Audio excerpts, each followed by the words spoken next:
कल्पना कीजिए, एक ऐसा शिव मंदिर जहां किसी पुजारी की नहीं बल्कि स्वयं समुद्र की लहरों की प्रतीक्षा होती है।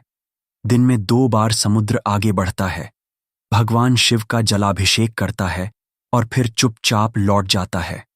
क्या यह केवल प्रकृति का नियम है या सदियों से चली आ रही एक दिव्य परंपरा? आइए जानते हैं गुजरात के प्रसिद्ध गंगेश्वर महादेव मंदिर का रहस्य। गुजरात के देवभूमि द्वारका जिले में द्वारका शहर से लगभग 20 किलोमीटर दूर अरब सागर के तट पर स्थित है गंगेश्वर महादेव मंदिर।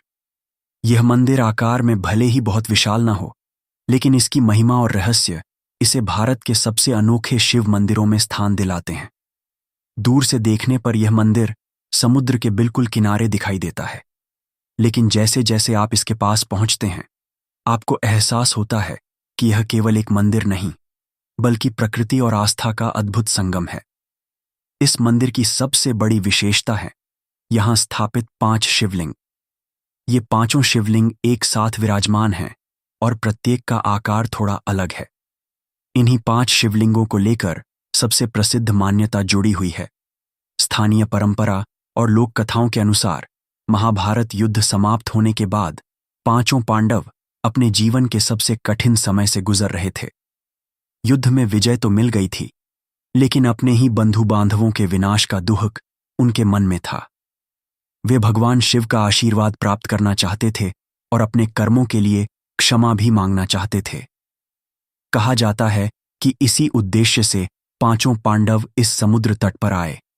उन्होंने यहां भगवान शिव की कठोर उपासना की और स्मृति स्वरूप 5 शिवलिंगों की स्थापना की। तभी से इस स्थान को गंगेश्वर महादेव के नाम से जाना जाने लगा। हालांकि यह कथा धार्मिक परंपरा का हिस्सा है और इसके ऐतिहासिक प्रमाण उपलब्ध नहीं हैं, फिर भी सदियों से लाखों श्रद्धालु इस मान्यता के साथ यहां दर्शन करने आते हैं। लेकिन इस मंदिर का सबसे बड़ा रहस्य अभी बाकी है। दिन में 2 बार जब समुद्र में ज्वार आता है, तब अरब सागर की ऊंची लहरें मंदिर तक पहुंच जाती हैं। धीरे धीरे पानी पांचों शिवलिंगों को पूरी तरह ढक लेता है। कुछ समय तक ऐसा लगता है मानो स्वयं समुद्र भगवान शिव का अभिषेक कर रहा हो। फिर जैसे ही ज्वार उतरता है, पानी पीछे हट जाता है और पांचों शिवलिंग दोबारा भक्तों के दर्शन के लिए प्रकट हो जाते हैं। यह दृश्य हर दिन, हर मौसम में देखने को मिलता है।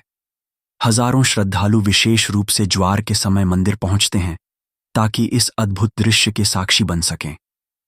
वैज्ञानिक दृष्टि से देखें तो इसका कारण समुद्र का प्राकृतिक ज्वार भाटा है। चंद्रमा और सूर्य के गुरुत्वाकर्षण के कारण समुद्र का जलस्तर नियमित रूप से ऊपर नीचे होता है। मंदिर का स्थान समुद्र के इतने निकट है कि ऊंचे ज्वार के समय लहरें शिवलिंगों तक पहुंच जाती हैं। लेकिन भक्तों के लिए यह केवल एक प्राकृतिक घटना नहीं है। वे इसे भगवान शिव के प्रति समुद्र का नित्य प्रणाम और जलाभिषेक मानते हैं। यही विश्वास इस स्थान को और भी पवित्र बना देता है। मंदिर का वातावरण भी अत्यंत शांत और आध्यात्मिक है। चारों ओर समुद्र की लहरों की आवाज, नमकीन हवा और सामने विराजमान भगवान शिव, यह अनुभव श्रद्धालुओं के मन में गहरी शांति भर देता है। महाशिवरात्रि, सावन और श्रावण सोमवार के दिनों में यहां विशेष भीड़ उमड़ती है। दूर दूर से श्रद्धालु भगवान गंगेश्वर महादेव के दर्शन करने आते हैं। कई लोग मानते हैं कि सच्चे मन से यहां की गई प्रार्थना भगवान शिव तक अवश्य पहुंचती है। एक और रोचक बात यह है कि मंदिर के पुजारी और स्थानीय लोग ज्वार भाटा के समय का विशेष ध्यान रखते हैं, क्योंकि ऊंचे ज्वार के दौरान समुद्र का पानी मंदिर परिसर तक आ जाता है। इसलिए दर्शन के लिए आने वाले श्रद्धालुओं को भी समय का ध्यान रखने की सलाह दी जाती है। आज गंगेश्वर महादेव मंदिर केवल एक धार्मिक स्थल नहीं, बल्कि आस्था, प्रकृति और भारतीय संस्कृति का जीवंत प्रतीक बन चुका है। यहां आने वाला हर व्यक्ति अपने साथ एक अलग अनुभव लेकर लौटता है। कोई इसे भगवान शिव का चमत्कार मानता है, तो कोई प्रकृति और अध्यात्म के अद्भुत मेल के रूप में देखता है। शायद यही इस मंदिर की सबसे बड़ी विशेषता है। यहां विज्ञान और विश्वास आमने सामने नहीं खड़े होते, बल्कि एक ही दृश्य को अपने अपने दृष्टिकोण से समझते हैं। विज्ञान बताता है कि लहरें क्यों आती हैं, और आस्था बताती है कि वही लहरें भगवान शिव के चरणों तक क्यों पहुंचती हुई महसूस होती हैं जब सूर्य अस्त होने लगता है। लाइक, शेयर और सब्सक्राइब जरूर करें। हर हर महादेव।